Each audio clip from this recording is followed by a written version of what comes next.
Today you're going to begin painting your seahorses. You will notice that in your water cup you have two different size brushes. So smaller brushes should be for the smaller, kind of tighter detail areas, and the bigger brushes should be for your larger spaces.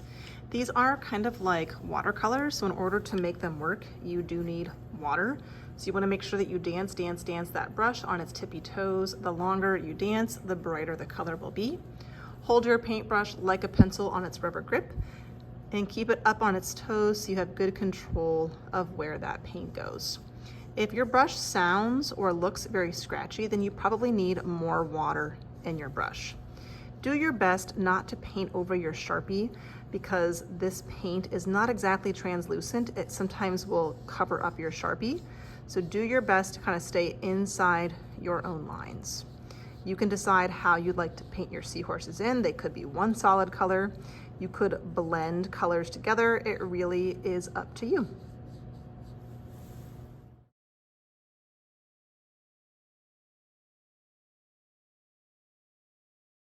If your paint is dry and you're finished, then before we move on to the seaweed, I'm actually going to give you back a Sharpie. There are some places where I kind of painted over my Sharpie and it makes it hard to see my details. And while I can see it okay right now, sometimes when it's under black light, you start to kind of lose the detail a bit because your neon is glowing so brightly. So I'm gonna take a Sharpie and kind of just trace back over my lines where it looks like maybe my paint is kind of hiding some of those Sharpie details. Sometimes if you have way too much paint, it ends up looking like a big blob of neon. So I'm gonna take my Sharpie and go back and fix those spots.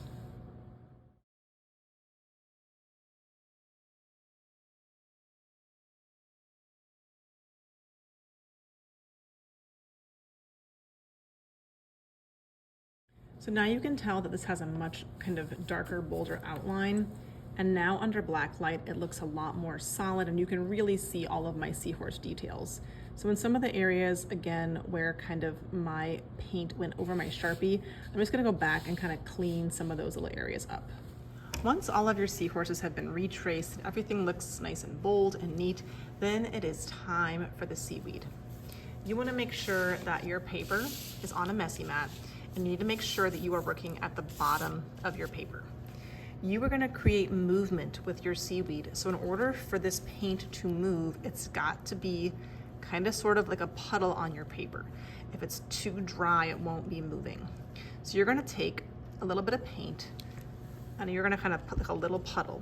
You need to quickly refill your brush, and you are kind of trying to puddle a little bit of paint near the bottom.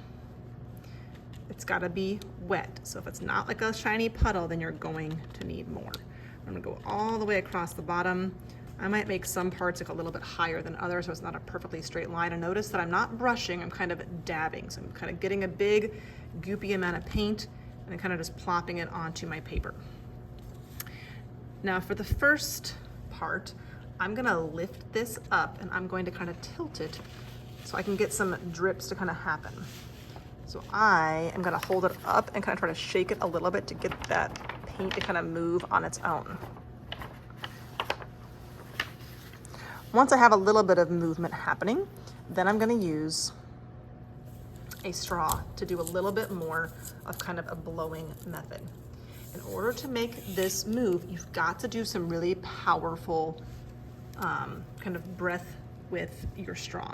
So I need to hold it really close to where I'm trying to get it to go, and I'm gonna blow hard because I need to blow enough to make it to move. So kind of quick, short bursts. So if I just go like this, that's moving a little bit, but I want it to be kind of more seaweedy. So I'm gonna even come down here, I'm just gonna go hard and short.